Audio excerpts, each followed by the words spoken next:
guys, maraming salamat sa panunod po ninyo lagi sa Mommy Dory Vlog. Sa aking mga subscriber, thank you po. At saka sa mga bago kong mga subscriber, maraming salamat po. At saka sa aking mga silent viewers, thank you po sa inyong lahat. Sa pagmamahal po ninyo sa Mommy Dory Vlog. Ngayong araw pala nito, ang gagawin ko palang lulutuin, yung magiging ulam namin ni Rita ay beef broccoli. So, abangan nyo na lang. Ayan guys.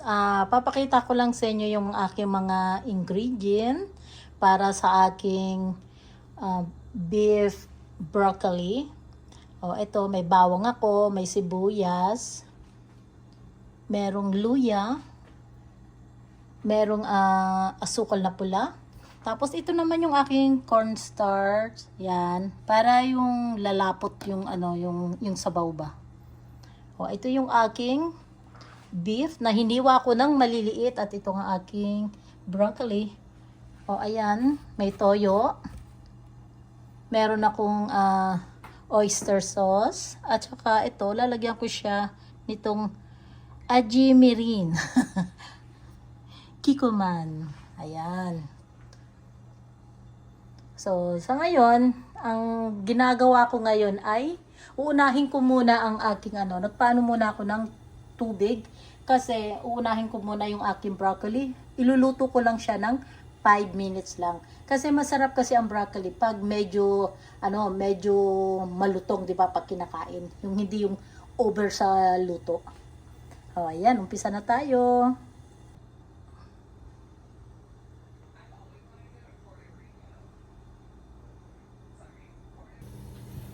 Okay, parang kumukulo na. Ayan, kumukulo na siya.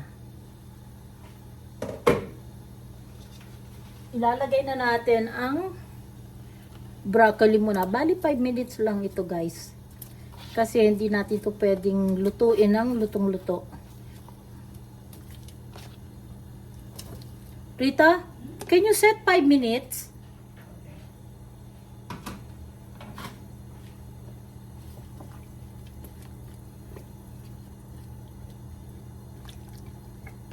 Five minutes.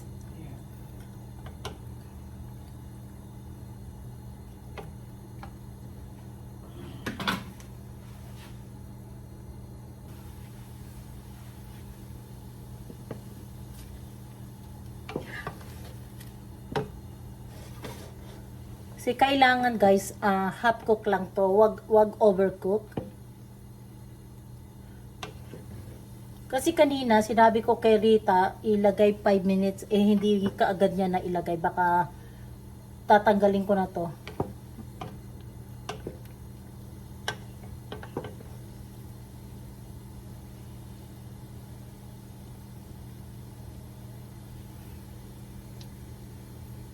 Konti pa.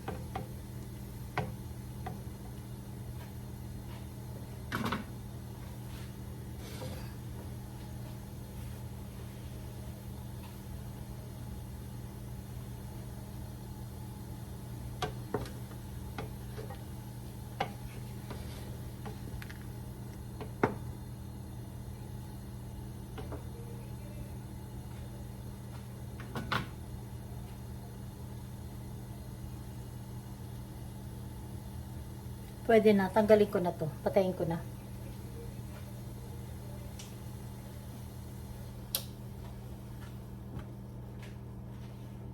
Tanggalin ko na yung tubig.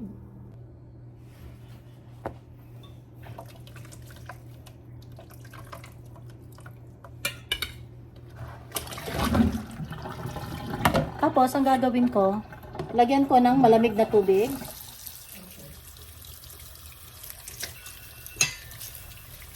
Yeah. Yan, inanuhan ko ng malamig na tubig. So, tama lang siya. Yes, tama lang.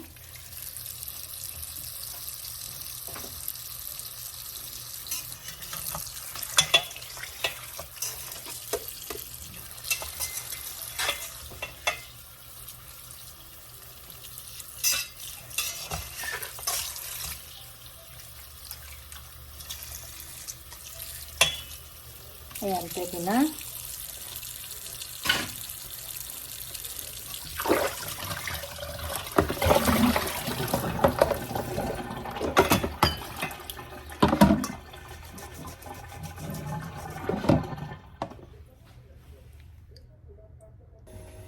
Okay, ngayon naman, mainit na itong ating paglulutuan.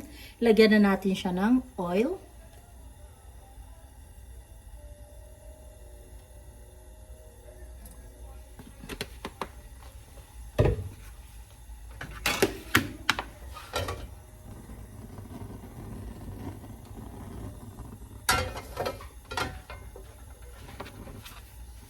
Ilalagay ko na ang aking beef. Maliliit lang ang hiwa ko sa beef ko para madali siyang madali siyang maluto, madaling lumambot.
Tikman muna natin ang isa kung malambot na siya.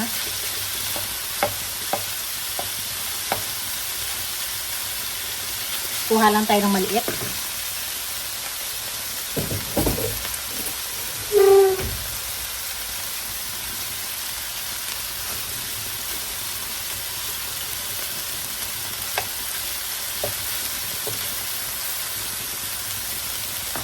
Parang sa tingin ko okay na. Luto na to.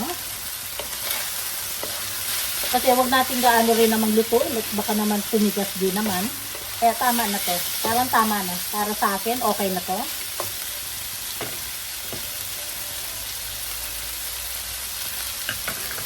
Lambot.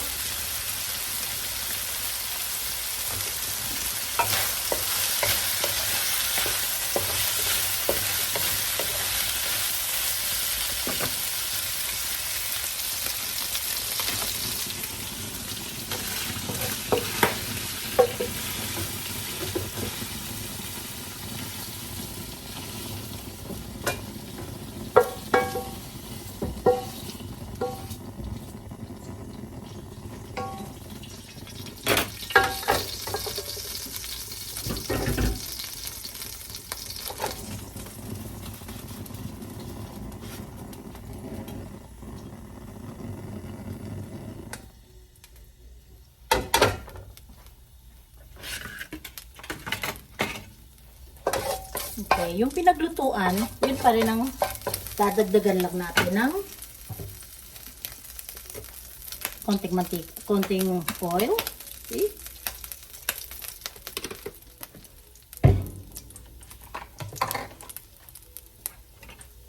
Ilagay na natin ang sibuyas.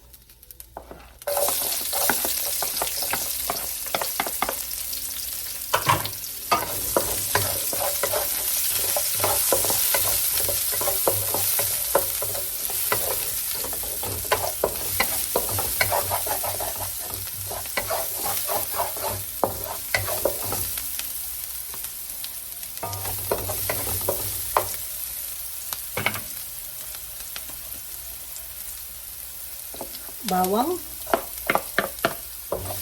Isunod na natin ang luya.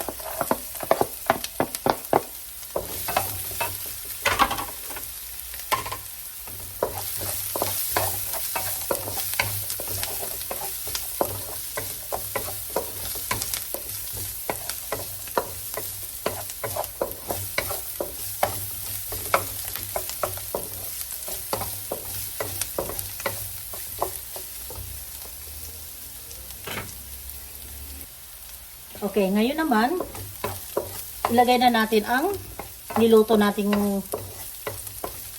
karne.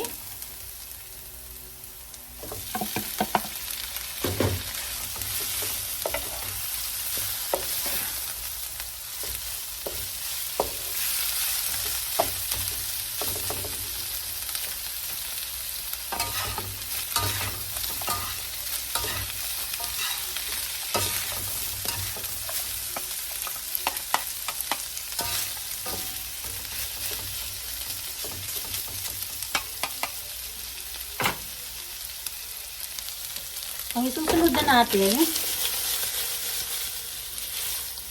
sunod na natin ang ating broccoli.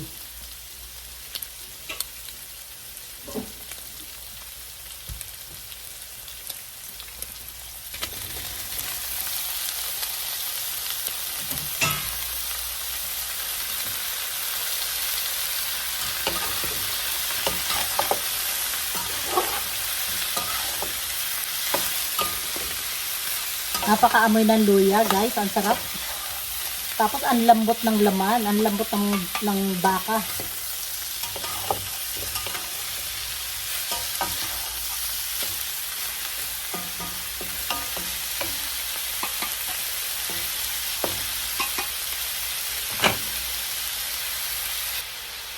Ngayon, ang isusunod na natin yung ginawa kong sauce.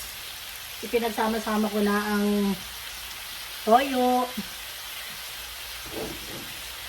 oyster sauce. Tapos nilagyan ko rin siya ng water na konti, asukal.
Tapos ilagay na natin tong cornstarch para lumapot siya. Para lumapot yung sabaw. Pero yung paglagay, paunti-unti lang. Huwag nyong ilagay lahat. Kasi baka umover-over naman ang lapot. Paunti-unti lang. Teka, gawa tayo muna ng ganito. Yan, lagay muna natin sa gitna. Mga dalawang ano lang, mga tatlo. Yan.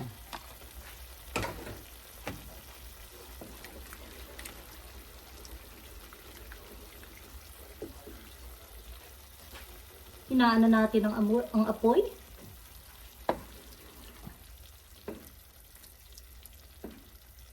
Pag hindi pa nakuha sa ano sa nilagay natin, ilagay na natin lahat.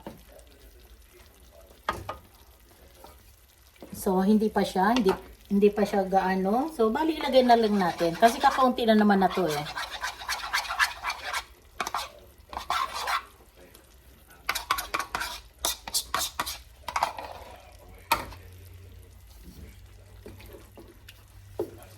Ayan. Oh.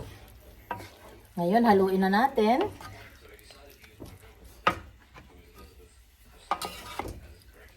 Rita, just a little bit.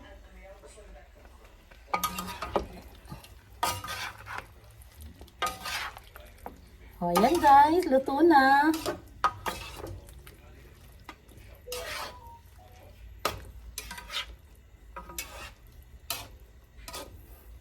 Kasi sa broccoli, ang gusto ko kasi yung mayroong sabaw-sabaw.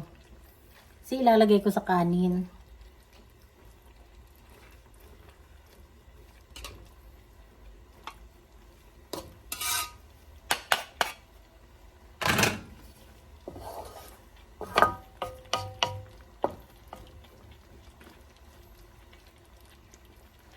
Luto na to. Pwede na.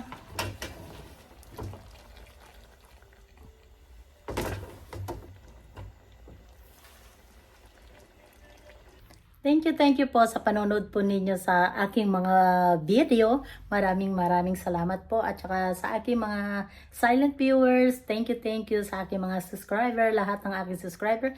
Maraming salamat po at saka sa mga bago kong mga subscriber. Thank you po. Huwag po ninyong kalimutan ang... Please like, share, and comment sa aking mga video. Mommy Dory Vlog. Thank you! Bye-bye!